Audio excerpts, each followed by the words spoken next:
In the name of the God whose mercy is profound, whose kindness is forever. When we Muslims claim that we believe in a certain individual as the messenger of God, we prove the belief through the arguments that are presented in the Quran, the final word of God. The Quran gives a very clear evidence of the fact that Prophet Muhammad, may Allah's mercy be on him, was the messenger of God. It tells us that the last messenger was being eagerly awaited by the people who belong to the earlier religions from God, who were the people of the book. There are some people who believe that other messengers, prophets, were also expected to come after Muhammad, may Allah's mercy be on him. And they present many arguments from within the Quran. When we analyze those arguments, each one of them, we find that none of them carries any weight whatsoever. This is not a statement that we are making with any intention of disparaging or insulting someone. It's a reality that really is the conclusion of a very serious understanding of the Quran with a view to find out whether the claim of a new prophet is correct or not. I will bring to light one of the important arguments which is presented by the Ahmadies to prove that their prophet, whom they claim to be the prophet, was indeed promised in the Quran. The argument is based on a few verses.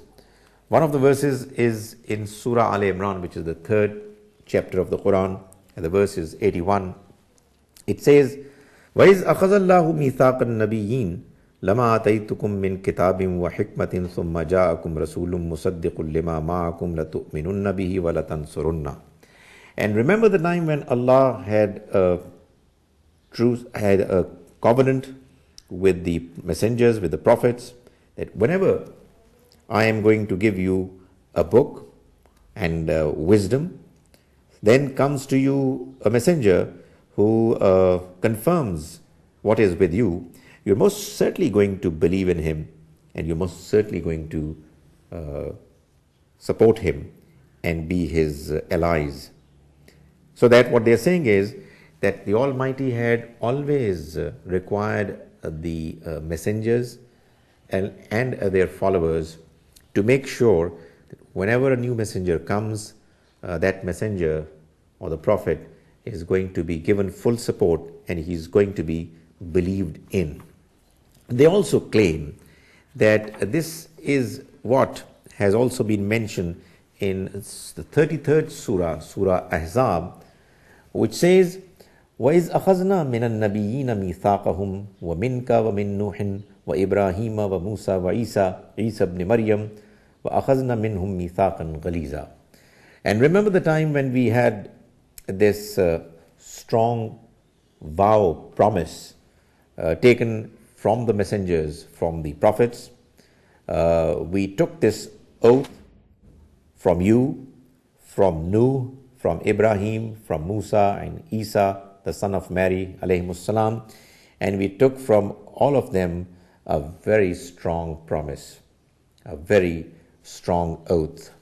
What they say is that here the Prophet, may Allah's mercy be on him, has also been mentioned in verse 7 of Surah 33. And the earlier verse, which was in Surah Al-Imran, which was verse 81, says that this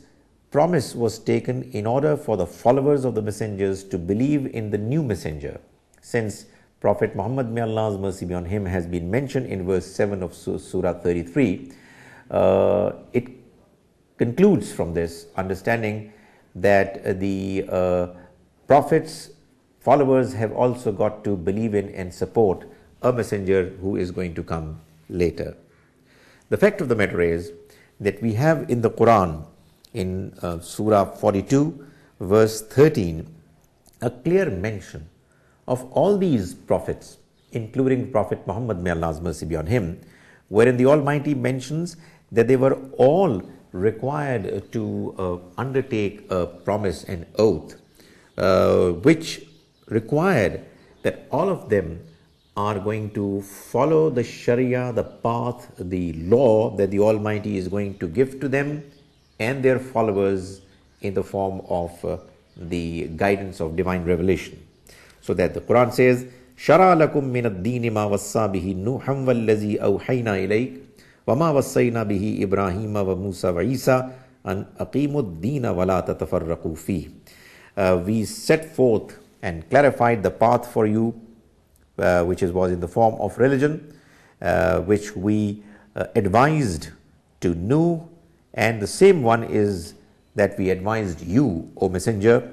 and the one that we gave to Ibrahim and Musa and Isa. We gave all of them the same guidance and expectation that they are going to be steadfast on religion and they are not going to create any differences amongst themselves. In other words, the promise that the Almighty took from all these messengers was not a promise for a later prophet to come, but it was a promise, it was an oath that was taken in order for the messengers and their followers to follow the religion and the guidance given to them in the books and the messages that were given to them through the prophets. As far as the verse 81 of Surah Al-Imran is concerned, that verse does not mention Prophet Muhammad, may Allah's mercy be on him, and indeed in that verse the Almighty is mentioning the fact that the people of the book were asked to ensure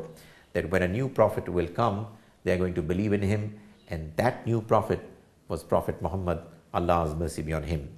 In other words, the claim of the Ahmadies that there is a mention in the Quran of the fact that new prophets after Prophet Muhammad are going to come finds no basis whatsoever, and therefore the followers of that religious group would do well to revisit their understanding in the light of what the Quran is saying. May Allah Almighty enable us to understand the clear teachings of the Quran, and may He enable us to follow them properly.